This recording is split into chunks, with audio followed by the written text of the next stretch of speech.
Implausible Nature now has dice. That's right, you can get these awesome D6s made by our partner, Baron of Dice.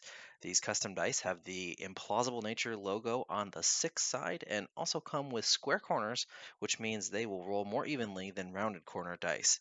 Head on over to baronofdice.com and use discount code IN40K to get a discount on your order and support us at the same time.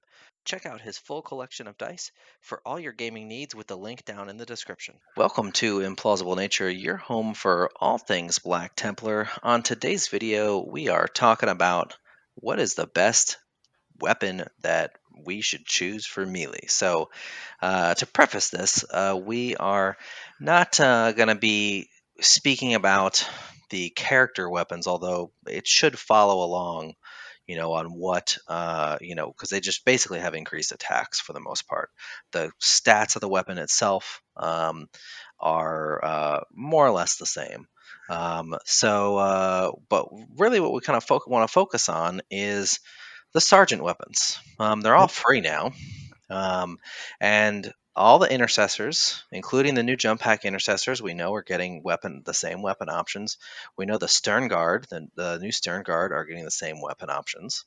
A lot of new players, and even some veteran players might be asking, what's the best option for me to take? Should I take a chainsword? Should I take a power weapon, a power fist, a thunder hammer? Like, what's the thing that is going to be the best universal weapon for me to take?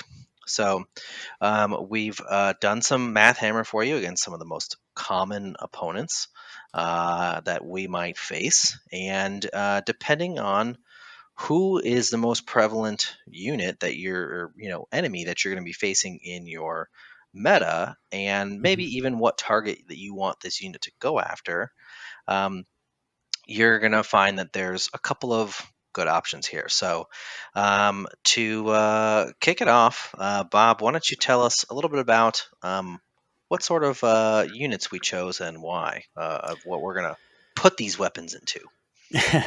So obviously, the big main one that we have to talk about first is going to be Marines. That's It's the sort of the big, gold standard.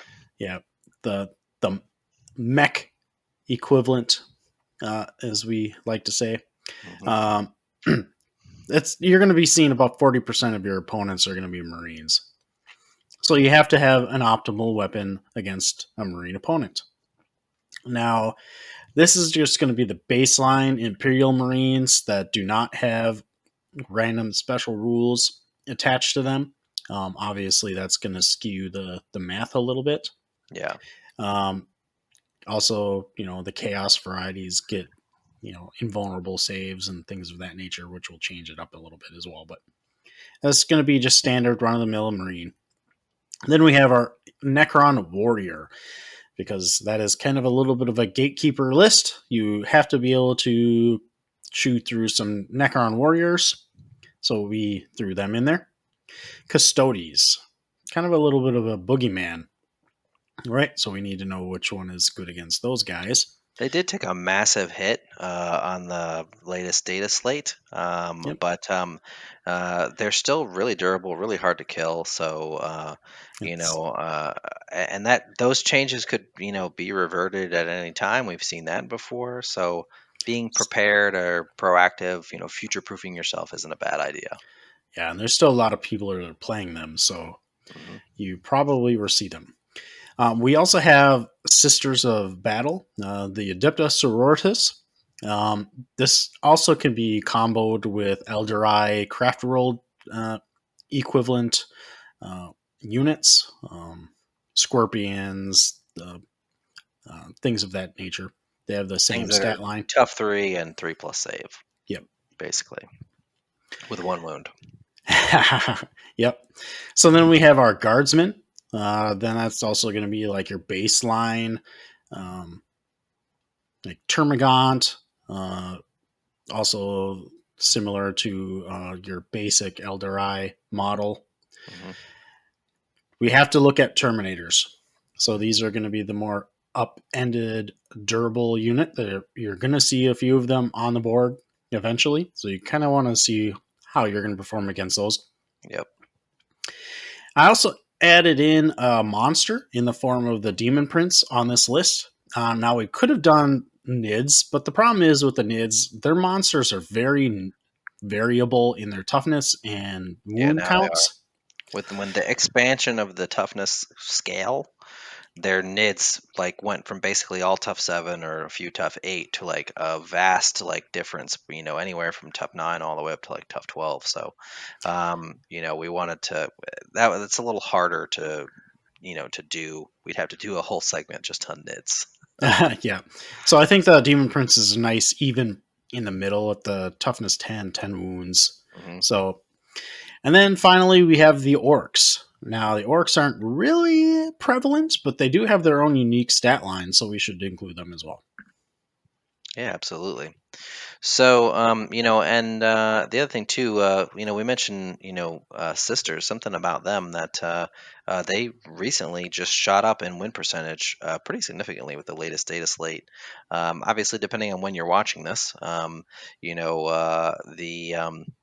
they may or may not be, top of the meta or not. Any of these armies really could be top of the meta at any time, depending on when you watch this video. Because the cool thing is, unless the stat lines or attacks of these weapons change, the math is going to be the same. Yep. So, you know, uh, it's useful information to know, regardless of when you get to watch this video. If you're watching it as we release it. Some of the things we talked about are meta armies. 6 months from now, who knows what will happen? And we may have something different, but that's why we try to give you a nice variety of units to compare here. So, as we look at some of these numbers here, um, you can see this is the sergeant option here.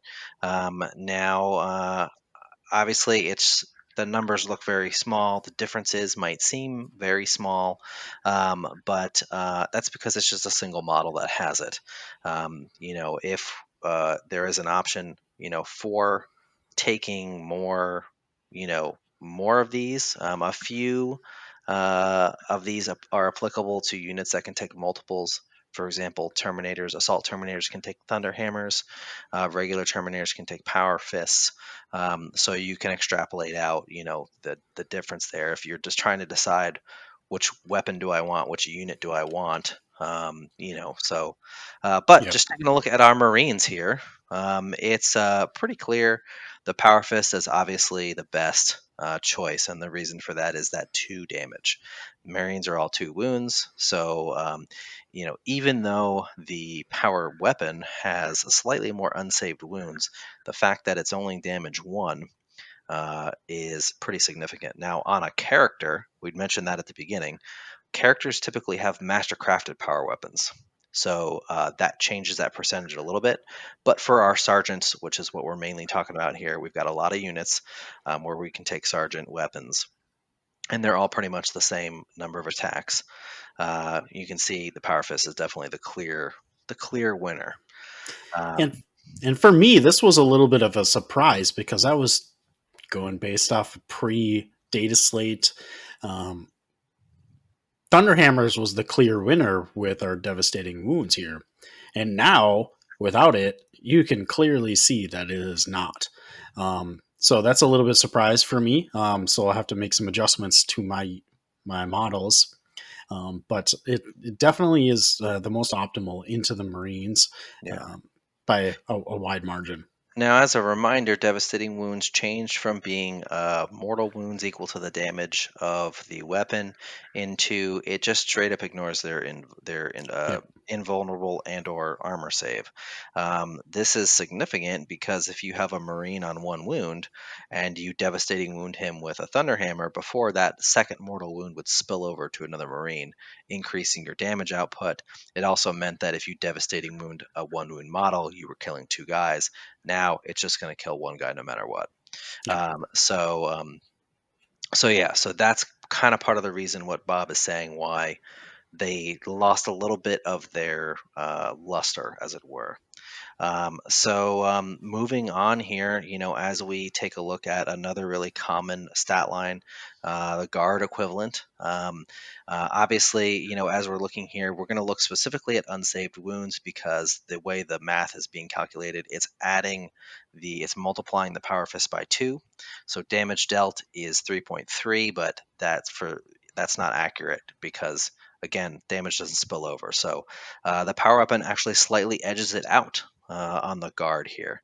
And as we kind of look, we're going to pop up here sisters as well. You can see the difference in those. And then we're going to jump on over to Necrons as well. And you can see the difference in those. The power weapon actually slightly edges out the power fist. And that's because it has that additional attack. And so the extra damage too doesn't help it in this situation. So against these Correct. one wound models, and against the orcs, we'll throw theirs since they're one wound as well. We'll throw them in there. And because the orcs are tough 5, that extra pip of toughness definitely helps the power fist a little bit more, so they're actually even here. But if you're facing a lot of one wound infantry in your meta and not a lot of tougher infantry, a power sword might be a better way to go. Yeah, exactly. I agree with that statement. So it's really going to be meta dependent. But if you're planning on just taking the same list no matter what to your local game store or tournament based, it's kind of a clear pick here, and I don't want to like spoil it, but it's kind of a clear pick so far that the power fist is kind of the way to go, at least for the most of it.